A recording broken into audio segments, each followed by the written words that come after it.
मुंबईत आज भाजपची मॅरेथॉन बैठक सदस्य नोंदणी वाढवण्यासाठी घेण्यात येणार बैठक। दादरच्या स्वामीनारायण मंदिरामध्ये दुपारी 3 वाजता बैठक। खासदार सुप्रिया सुळे आज बीडमध्ये देशमुख आणि मुंडे कुटुंबियांची सांत्वनपर भेट घेणार। सुळेंसमवेत जितेंद्र आव्हाड आणि सोनवणे देखील उपस्थित असणार। देशमुख हत्या प्रकरणानंतर सुप्रिया सुळेंचा पहिलाच बीड दौरा। हर्षवर्धन सपकाळ स्वीकारणार। काँग्रेस प्रदेशाध्यक्षपदाचा पदभार आज दुपारी 1 वाजता स्वीकारणार पदभार। हर्षवर्धन सपकाळ काँग्रेसचे नवे प्रदेश अध्यक्ष। शिवाजी महाराजांच्या जयंतीच्या निमित्ताने एका कार्यक्रमात अंबादास दानवेंची तलवारबाजी। मराठेकालीन साहसी खेळांची प्रात्यक्षिकं सुरू असताना घेतला सहभाग।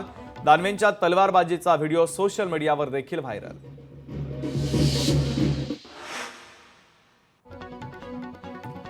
दिल्लीमध्ये 98वं अखिल भारतीय मराठी साहित्य संमेलनाला माजी संमेलनाध्यक्षांचा विसर। माजी संमेलनाध्यक्षांना अद्यापपर्यंत कार्यक्रमाचं निमंत्रण नाही। शिंदेच्या शिवसेनेतील नेत्यांचा प्रयागराज दौरा। लवकरच खासदार आमदार जाणार कुंभमेळ्यात। उपमुख्यमंत्री एकनाथ शिंदेंची माहिती। नवी मुंबईतील बेलापूर विधानसभेत माजी आमदार संदीप नाईकांनी भरवला जनता दरबार। जनता दरबारात असंख्य नागरिक आपले प्रश्न घेऊन उपस्थित। सर्व समस्या सोडवण्याचं संदीप नाईकांचं आश्वासन। बाळासाहेब ठाकरे उपसा सिंचन योजनेचं भूमिपूजन संपन्न। राधाकृष्ण विखे पाटील आणि जयकुमार गोरे यांच्या हस्ते संपन्न। मुख्यमंत्र्यांकडून युवा कार्य प्रशिक्षण योजना सुरू। कामावरून कमी न करता कंत्राटी पद्धतीनं कायम करावी या मागणीसाठी मुख्यमंत्री युवा कार्य प्रशिक्षण योजनेचे उमेदवार जिल्हाधिकारी कार्यालयामध्ये दाखल। प्राधिकरणानं 42 गावांचा मास्टर प्लॅन तयार करावा। प्रकाश आंबेडकर यांचा निर्णय। 200 वर्षांचा विचार करून एक व्हिजन डॉक्युमेंट तयार करावं अशा सूचनाही बैठकीत दिल्या। बैठकीला जिल्ह्यातील सर्व प्रशासकीय पदाधिकारी उपस्थित। वर्ध्यामध्ये घरफोडी करणाऱ्या 2 अट्टल चोरट्यांना ताब्यात घेण्यात पोलिसांना यश। स्थानिक गुन्हे शाखेची मोठी कारवाई। 15,88,000चा मुद्देमाल जप्त। विक्रीसाठी दुकानामध्ये ठेवलेल्या मटणावर श्वानांचा ताव। दुकानदारांचं मात्र दुर्लक्ष। धक्कादायक प्रकार कॅमेऱ्यामध्ये कैद। डहाणू तालुक्याच्या कासामधील ही घटना। जालन्यामध्ये जुन्या MIDC मध्ये अचानक आग। आगीवरती अग्निशमन दलाला नियंत्रण मिळवण्यात यश। सुदैवाने यात कुठलीही जीवितहानी नाही।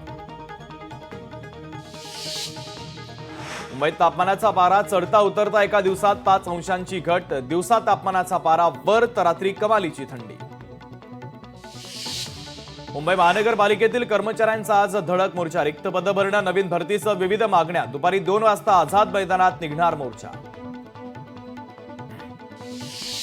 हिंगोली शहरातील छत्रपती शिवाजी महाराज पूर्णाकृती पुतळा परिसरात ऐतिहासिक आणि शिवकालीन नाण्यांचं प्रदर्शन। सार्वजनिक शिवजयंती महोत्सव समितीचा हा उपक्रम। यूपीआयसाठी ऑटोमेटेड चार्ज प्रणाली लागू। स्वयंचलित चार्ज बँक प्रक्रिया 15 फेब्रुवारीपासून लागू। त्यामुळे यूपीआय युजर्सना मोठा दिलासा। कोकण रेल्वेवरील मुलकी स्थानकाच्या दरम्यान शुक्रवारी ब्लॉक घेण्यात येणार। तांत्रिक आणि पायाभूत कामाच्या निमित्तानं घेण्यात येणार ब्लॉकमुळे वेळापत्रकावर परिणाम।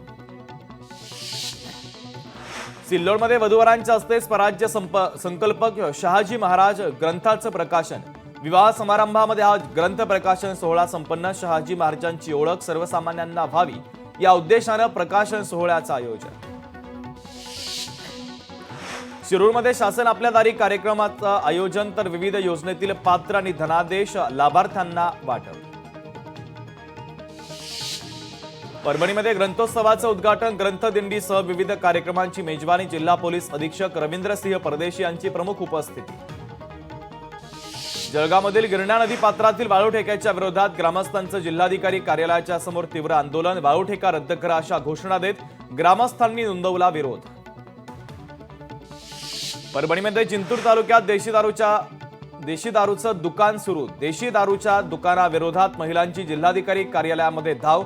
दुकान बंद करा नाहीतर आंदोलन करू, महिलांचा इशारा। परभणीच्या कृषी मेळ्यात कोट्यवधींची उलाढाल। शेतकऱ्यांच्या मेळाव्याला प्रचंड प्रतिसाद।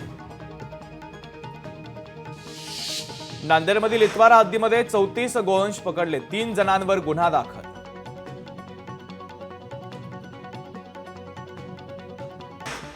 महाराष्ट्र राज्य खादी आणि ग्रामोद्योग मंडळानं मांडेदुर्ग इथं 10 दिवसांच्या कालावधीत मधुमक्षिका पालन प्रशिक्षण संपन्न. प्रशिक्षणाच्या कार्यक्रमामध्ये चंदगड तालुक्यात 7 आणि गडहिंग्लज तालुक्यातील 4 अशा एकूण 11 लाभार्थ्यांनी सहभाग घेऊन प्रशिक्षण यशस्वीरित्या पूर्ण केलं. कोल्हापूरमध्ये जिल्हाधिकारी अमोल येडगे यांच्या संकल्पनेतून डेव्हिड कलेक्टर आदिप्रकाश झिरळे या विद्यार्थ्यानं गिरवले प्रशासकीय कामकाजाचे धडे. सिल्लोड शहरातून बायपास रस्त्याचे काम सुरू असलेल्या मोठ्या प्रमाणात वाहतूक कोंडी, त्यामुळे वाहनधारक आणि प्रवाशांची मोठी गैरसोय. यवतमाळमध्ये मोसंबी घेऊन येणाऱ्या ट्रकला नांदेड जिल्ह्यातील हदगावमध्ये अपघात. ट्रक पलटी झाल्यानं ट्रकचं मोसंबीचं मोठं नुकसान. सुदैवानं कोणतीही जीवितहानी नाही. जवानाच्या सतर्कतेनं प्रवाशाचा जीव वाचला. अंधेरी रेल्वे स्थानकावर प्लॅटफॉर्म क्रमांक 8 वर प्रवाशी रेल्वे पकडत असताना तोल गेला. आरपीएफच्या जवानानं धाडस करून त्याला वाचवलं. 4 दशकांमध्ये 5 पट वाढला खतांचा ओव्हरडोस. रासायनिक खतं, सुधारित बियाणं आणि सिंचन यांचा निश्चितच मोठा वाटा. मात्र मातीचं आरोग्य धोक्यात. लोकशाही मराठी ऐका, पहा, जागरूक रहा.